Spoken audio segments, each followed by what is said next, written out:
তোমার জন্যই লিখেছি। তোমার মতো একজনকে বন্ধু হিসেবে পাওয়াটা আমার জীবনে পরম ভাগ্য। তোমার কাছে আমি কখনো কোনো মিথ্যা বলিনি, শুধু একটা সত্য গোপন করেছিলাম।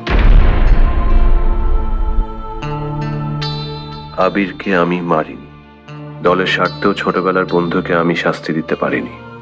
আবির বেঁচে আছে, ওর নিরাপত্তার কথা ভেবে আমি গোপন রেখেছি। আমি জানি তুমিও কাউকে বলবে না।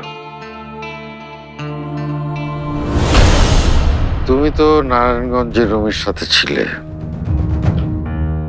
রুমি ওখানে যা যা করেছে তার সবই তুমি জানো। তুমি আমাকে বলো তো, ওখানে সে যা করেছে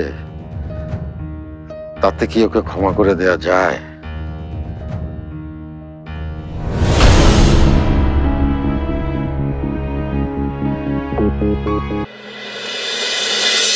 আঙ্কেল, আপনাকে আমি ভুল বলেছিলাম।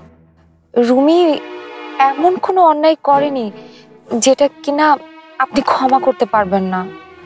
ওর মন সবসময় শুদ্ধ। তুমি কি নিশ্চিত?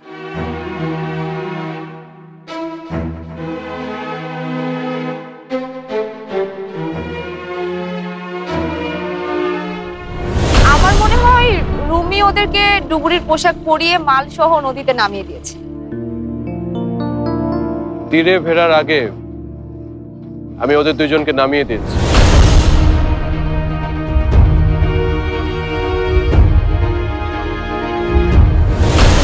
হ্যালো চৈতি, কথা বলছো না কেন?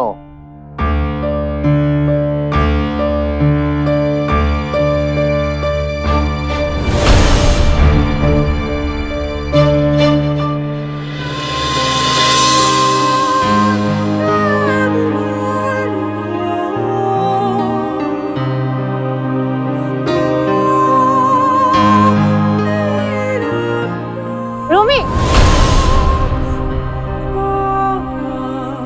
আমি নিশ্চিত আঙ্কেল, ওর অপরাধের থেকে রুমির অনুশোচনার পরিমাণটা অনেক অনেক বেশি।